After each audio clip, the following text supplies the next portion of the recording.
Так, всем привет!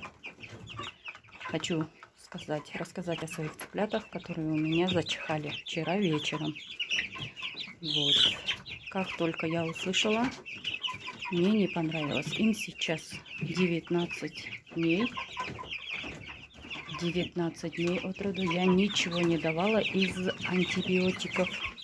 То есть давала только корм, вода, тепло.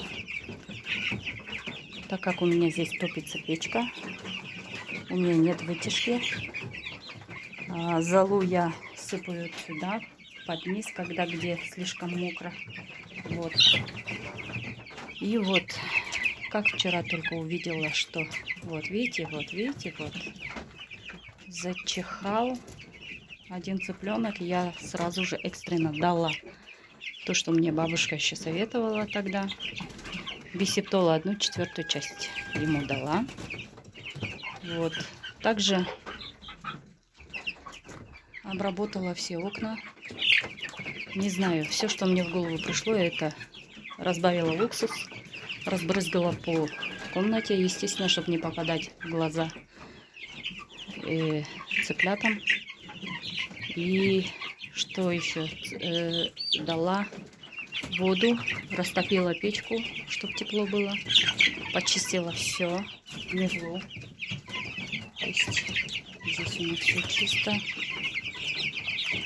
Как обычно, как все говорят профессионалы, которые выращивают цыплят, 19, 20, 23 дня, когда цыплята переходят корм с стартового в ростовой, то обязательно есть какие-нибудь проблемы. Вот. В прошлом году я потеряла 100 голов цыплят, из них у меня осталось только 2.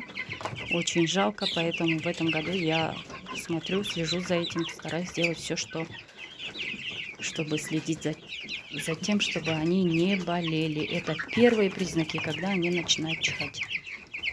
Вот. Желательно, конечно, было бы его отсадить, того самого цыпленка. Я ему маркером на хвосте немножко подметила, поэтому я слежу за ним, как говорится. Ну и надо следить за пометом тоже.